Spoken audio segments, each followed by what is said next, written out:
మహేంద్ర గారు నమస్కారం అండి. నమస్తే అంజలి గారు. మొన్న తిరుమలలో వెంకటేశ్వర స్వామి ఆలయం ఎదురుకుండానే హాతిరాం బాబూజీ వారిది ఆశ్రమం అనేది మనం చూసాం. సో నాకు అనిపించింది అసలు పాచికలు ఆడారు, ఓడిపోయారని మాత్రమే తెలుసు. కథ నాకు మొత్తం తెలీదు. ఓకే. సో మీకు తెలుసని నేను విన్నాను. ఒకసారి మా గురించి పూర్తిగా ఏమైనా చెప్పగలుగుతారేమో అని. తెలుగు ప్రేక్షకులందరికీ కూడా ఓం నమో వెంకటేశాయ. యాక్చువల్లీ హాతిరాం బాబూజీ వారు అని అంటే సాక్షాత్తు స్వామివారిని పాచికలాడి ఓడించారు అనే కథనం ఉంది. అవును. మహేందర్ ఇలా చెప్తున్నాడు ఏంటి, స్వామివారిని పాచికలాడి ఓడించేంత శక్తి ఒక భక్తుడికి ఉందా అంటే, నాలెడ్జ్ కావాలనుకున్న వాళ్ళు ఎవరైనా వికీపీడియాకి వెళ్ళి వెతికితే దొరుకుతుంది. నాకు కూడా తెలియదు యాక్చువల్లీ. అక్కడ ఈయన అంటే దానికి పెద్ద స్టోరీ ఉందన్నారు. అలా అయితే నేను అడుగుతానండి, అప్పుడే చెప్పండి అని చెప్పని ఒక ఎపిసోడ్ పెట్టామన్నమాట దీనికి. అది హాతిరాం బాబూజీ వారి గురించి చెప్పాలి అని అంటే, ఆయన ఉత్తరప్రదేశ్లోని ఒక చిన్న తాండా లాంటి ప్రాంతంలో జన్మించాడు. ఆయన జన్మించిన తర్వాత స్వామివారి యొక్క తపస్సు చేయాలని ఎప్పటి నుంచో ఆయన కోరుకుంటూ ఇంట్లో వారికి అందరికీ నేను సన్యాసిగా మారదలుచుకున్నానని ఒప్పించడానికి చాలా టైం తీసుకొని, నాగార్జున వారు కూడా ఒక సినిమాలో ఈ టాపిక్ తీసుకుంటాడు యాక్చువల్లీ. అది కూడా ఉంది, హీరో నాగార్జున గారు. ఆ సినిమాలో ఒక సినిమాలో ఉంది, సినిమా పేరు అంత గుర్తులేదు కానీ కథనం అయితే తీసుకున్నాడు. పాచికలు ఆడతాడు, బట్టలన్నీ అక్కడే వదిలేసి వెళ్ళిపోతారు వెంకటేశ్వర స్వామి వారు. ఓం నమో వెంకటేశ అంట మా వాళ్ళు చెప్తున్నారు, మరి ఇది అందులో ఉన్న కథనమే. సో ఇట్లా నేను డాట్స్ కనెక్ట్ చేస్తున్నాను అంతే, ఇది సొంతంగా చెప్పాలనేది కాదు. సో వికీపీడియాలో, ఆ సినిమాలో, లేదా చాలామంది రచయితలు కూడా అక్కడక్కడ రాసినటువంటి కథనాలు కూడా ఎన్నో ఉన్నాయి. సో ఈయన సన్యాసిగా మారాలి అని కోరుకున్నప్పుడు ఉత్తరప్రదేశ్లోని ఒక చిన్న తాండా లాంటి ప్రాంతంలో తల్లిదండ్రులందరినీ ఒప్పించి అక్కడి నుంచి బయలుదేరి వచ్చేస్తాడు. అది వెంకటేశ్వర స్వామి సాక్షాత్ ఇప్పుడు ఎక్కడైతే కొలుతీరు ఉన్నారో ఆ అడవి ప్రాంతంలో, ఆ కొండ ప్రాంతంలోనే ఆయన తపస్సు చేయడం జరుగుతుంది. ఇది ఒక టైప్ ఆఫ్ స్టోరీ అయితే, చరిత్ర అని చెప్పాలి స్టోరీ కన్నా కూడా. సో ఇక్కడ వెంకటేశ్వర స్వామి పాచికలు ఆయనతో ఆడినప్పుడు ఒకసారి కాదు 3 సార్లు ఓడిపోతారు. 3 సార్లు ఓడిపోయినప్పుడు ఫస్ట్ సారి నగలు పోతాయి. ఆ తర్వాత ఆయన అన్నీ పోయిన తర్వాత ఆయన దగ్గర పెట్టడానికి ఏమి లేనప్పుడు ఆయన బట్టలు కొదువు పెట్టమంటాడు. భక్తుడు ఏం కోరుకుంటాడు అని అంటే, నీ దగ్గర పోగొట్టుకున్నవన్నీ నగలు పోయినాయి, అన్నీ పోయినాయి కాబట్టి పెట్టడానికి కూడా ఏది లేదు స్వామి అని అంటే, స్వామివారికి ఆ ఆట ఇంకెక్కువ ఆడాలని కోరుకున్నప్పుడు, నేను ఖచ్చితంగా ఆడాలి అనుకున్నాడు, కొదువు పెట్టడానికి మీ దగ్గర ఏది లేదు స్వామి అన్నప్పుడు పైన ఉన్న నగలన్నీ తాకట్టు పెడతాడు. ఆ రోజు ఉన్న నగలు, ఆయన ఒంటి మీద ఉన్న నగలు ప్లస్ ఆయన మీద ఉన్నటువంటి ఆ షాల్ లాంటిది బట్టలు కూడా తాకట్టు పెడతాడు అనమాట. ఆ తర్వాత కూడా స్వామివారు పాచికలాడుతూ ఓడిపోతారు. ఓడిపోయిన నేపథ్యంలో వాదోపవాదాలు జరిగినప్పుడు ఈయన ఏం చెప్తాడంటే, అయ్యా నాకు నీ దగ్గర ఉన్నటువంటివి నగలంతొద్దు కానీ నీ చేతికి ఉన్నటువంటి ఆ కడియం ఒకటి ఉంటే నాకు చాలు అని అదొకటి పెట్టుకుంటాడు. ప్లస్ ఒక షాల్ పెట్టుకుంటాడు. ఇవి 2 చాలు, అది కూడా అది ఎప్పుడు నీ ఒంటి మీద నువ్వు ధరించి ఉంటావు కాబట్టి అది నాకు కావాలి స్వామి అని చెప్పేసి తీసుకుంటాడు. ఈ నేపథ్యంలోనే స్వామివారికి పూజ కంకర్యాలు జరుగుతున్నప్పుడు, నైవేద్యం పెడుతున్నప్పుడు, స్వామివారు హడావిడిగా గంటలు మోగుతున్నప్పుడు ఈయన వెళ్ళిపోవాల్సి వస్తుంది. వెళ్ళిపోయిన తర్వాత స్వామివారు ఇప్పుడు ఉన్నది నిజ రూప దర్శనం అని అంటే ఏంటి, మూల విరాట్ అనేది సాక్షాత్తు కలియుగ దైవమే, ఆయనే విగ్రహ రూపంలో కాదు కానీ సాక్షాత్తు ఆయనే కొలువు తీరాడు అనేదే నిజరూప దర్శనం అనేది జరుగుతుంది. నిజరూప దర్శనము అని అంటే ఆయన మీదున్న నగలు ఉండాలి, వస్త్రాలు ఉండాలి, చేతికున్న కడియం ఉండాలి. చేతికున్న కడియం కనిపించదు.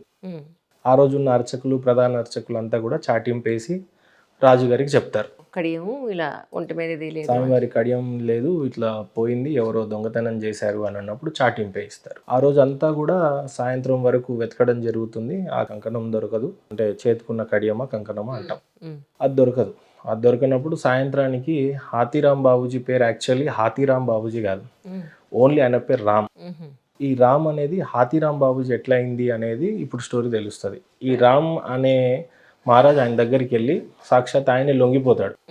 లొంగిపోయి, అయ్యా ఇది స్వామివారిదే, స్వామివారు నాకు ఇచ్చారు, సాక్షాత్తు మేమిద్దరం ఎప్పుడు పాచికలు ఆడేవాళ్ళం, ఆ పాచికలో ఆయన ఓడిపోయిన తర్వాత చివరికి ఇది ఒక్కటే మిగిలింది, ఇది నా దగ్గరే పెట్టారు, ఇది వెతుకుతున్నట్టు చాటింపు వేశారు, ఇది నేను మీకు ఇయ్యదలుచుకున్నాను అన్నాడు.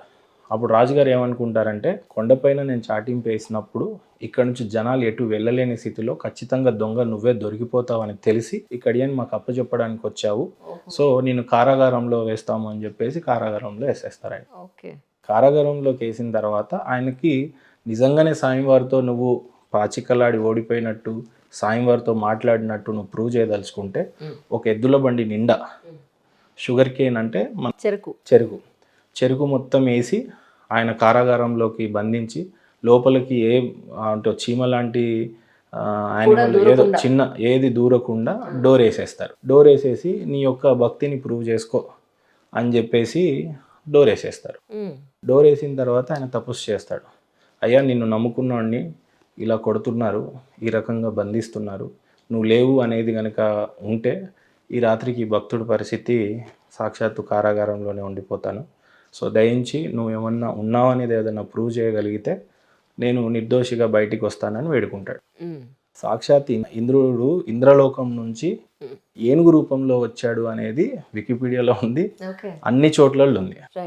సో ఆ ఏనుగు రూపంలో వచ్చి అప్పట్లో అన్ని సంస్కృత పాఠ్య పుస్తకాలే కాబట్టి హిందీ తర్వాత ఎక్కువగా ప్రాచుర్యంలో ఉంది కాబట్టి అక్కడి నుంచి ఈ హాతి ఏనుగు వచ్చి సాక్షాత్ ఇంద్రుడు ఏనుగు రూపంలో వచ్చి ఈ చెరుకునన్నిటిని కూడా రాత్రికి రాత్రే తినేస్తాడు.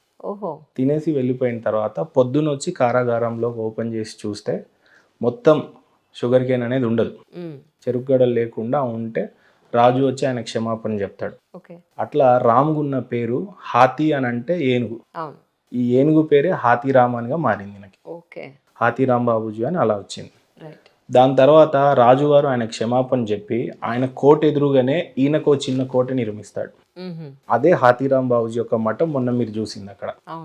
అంటే సాక్షాత్తు వెంకటేశ్వర స్వామి యొక్క ఆలయం యొక్క ద్వారం ఎదురుగానే హాతీరామ్ బాబుజీ వారి యొక్క మఠము దగ్గర దగ్గర 100 మీటర్ల హైట్లో ఉంటుంది.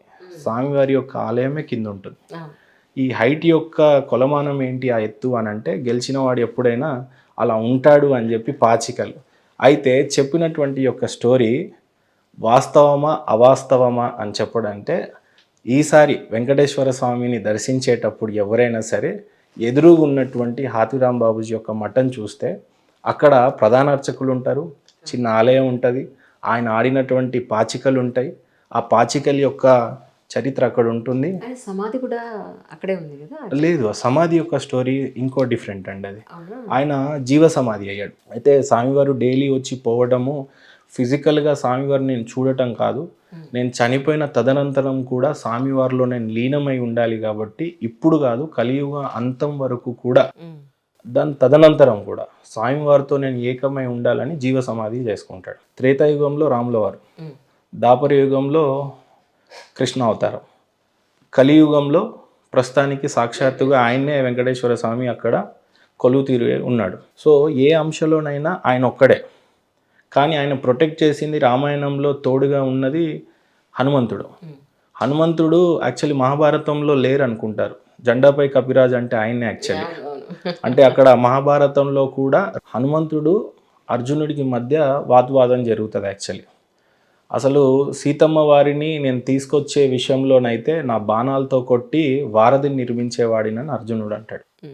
అప్పుడు నా బాణాన్ని సంధిస్తే దాన్ని విరచలేని వాడు ఈ ప్రపంచంలో లేడు అన్నప్పుడు హనుమంతుడితో ఉండే ఛాలెంజ్ ఎలా ఉంటుందంటే, నువ్వు వారధి కట్టు, ఒక్క కాళ్ళు నేను పెడితే అది తెగిపోతుంది, అది నా రాములు వారు అని అంటాడు. అప్పుడు ఆ వారధి కట్టి చూపించినప్పుడు ఒక్క కాలు తొక్కితే హనుమంతుడు అది విరిగిపోతుంది. అయితే అది విరిగిపోయిన తర్వాత రథం మీద అంటే నా తోడుగా నువ్వు ఉండు స్వామి, నువ్వు ఈ బాణాలను సంధిస్తే ఈ బాణాలను విరిచేసావు, సో నువ్వు నా పక్షాన ఉంటే ఈ యుద్ధాన్ని నేను అవలీలలుగా గెలిచేస్తాను అంటాడు. ఆ అవతారంలో రాముడు శ్రీకృష్ణుడు అన్నప్పుడు ఖచ్చితంగా ఆంజనేయ స్వామి సప్త చిరంజీవులు ఒకళ్ళు కాబట్టి శ్రీకృష్ణుడి పక్షాన జెండాపై కపిరాజుగా వీళ్ళ పక్షాన పైన జెండాలో ఉంటాడు అనమాట. అదే చాలా మంది ఈ మధ్య రథాలకు కానీ వెహికల్స్కి కానీ లేదా ఆంజనేయ స్వామి యొక్క బొమ్మ చాలా మంది వెహికల్స్లో పెట్టడానికి అది కూడా ఒక కారణం యాక్చువల్లీ, ఆ రథం పైన ఆ జెండాపై కపిరాజు. అయితే ఇక్కడ కూడా స్వామివారు అక్కడ కొలువు తీరినప్పుడు ఆ కొండని సంరక్షణగా చూసుకునడానికి ఆ కొండ దగ్గర అది కూడా ఎక్కడుంటాడు అని అంటే హాతీరామ్ బాబుజీ మఠం దగ్గరే ఆంజనేయ స్వామి చిన్న ఇది కూడా ఉంటుంది, టెంపుల్. సో ఈయన జీవ సమాధి అయిపోతాడు, ఆయన వచ్చి అక్కడే కాపలుగా ఉంటాడు ఆంజనేయ స్వామి అనేది కూడా మీరు అక్కడికి వెళ్తే కనిపిస్తూ ఉంటుంది. సో అట్లా రాముగా ఉన్నటువంటి ఒక భక్తుడికి హాతీరామ్ అంటే ఆ ఏనుగు ఇంద్రుడి రూపంలో వచ్చిన ఏనుగు హాతీరామ్ బాబుజీ అనేది అయింది. తర్వాత నా భక్తుడు నా దగ్గరికి ఎవరు వచ్చినా సరే ఈయనను కూడా దర్శించాలని. వరాహస్వామి వారిది కూడా ఇంకో స్టోరీ ఉంది. ఆ కొండ మీద ఉండడానికి ఆయనే పర్మిషన్ ఇస్తే స్వామివారు అక్కడ ఉన్నారు అనేది స్టోరీ. సో నన్ను కలవడానికి వచ్చిన వాళ్ళు ఎవరైనా సరే ముందు నీ దర్శనం చేసుకొని నా దగ్గరికి వస్తే అది ఫుల్ ఫ్లెడ్జ్లో దర్శనం అయినట్టు అని అంటారు. ఇంకా ఫుల్ ఫ్లెడ్జ్ కనెక్ట్ చేయాలి అని అంటే బయటికి వెళ్తున్నప్పుడు హాతీరాం బాబుజీ వారి మఠం నుంచే రైట్ సైడ్ బయటికి ఎగ్జిట్ అవుతూ ఉంటాం. సో అట్లా స్వామివారిని ఒక భక్తుడు తపశ్శక్తితో ఎలా ఓడించాడు, ఆ ప్రేమ ఏంటి అనేది, అది కూడా ఆయన ఇష్టపడి ఓడిపోయిందే కానీ కలియుగ దైవం అనుకుంటే ఈ ప్రపంచంలో దేన్నైనా జయించగలడు. కానీ భక్తులతో ఓడిపోవడం కానీ, భక్తులతో మమేకం అవటం కానీ, పరమాత్మ అంటే మన లోపల ఉన్నది కూడా ఆయనే, మనం వేరు ఆయన వేరు కాదు కాబట్టి సో ఇలాంటివి కొన్ని లీలలు చూపిస్తూ ఉంటాడు. అండ్ ఇంకోటి మెయిన్ ద్వారం నుంచి మనం లోపలికి ఎంట్రన్స్ వెళ్తూ ఉంటే రైట్ సైడ్ తాపడం ఉంటుంది. హాతీరాం బాబాజీ వాళ్ళంతా పాచికలాడినటువంటి తాపడం మీద కూడా ఆ యొక్క చరిత్రను చెప్పే ప్రయత్నం ఒకటి చేస్తూ ఉంటారు.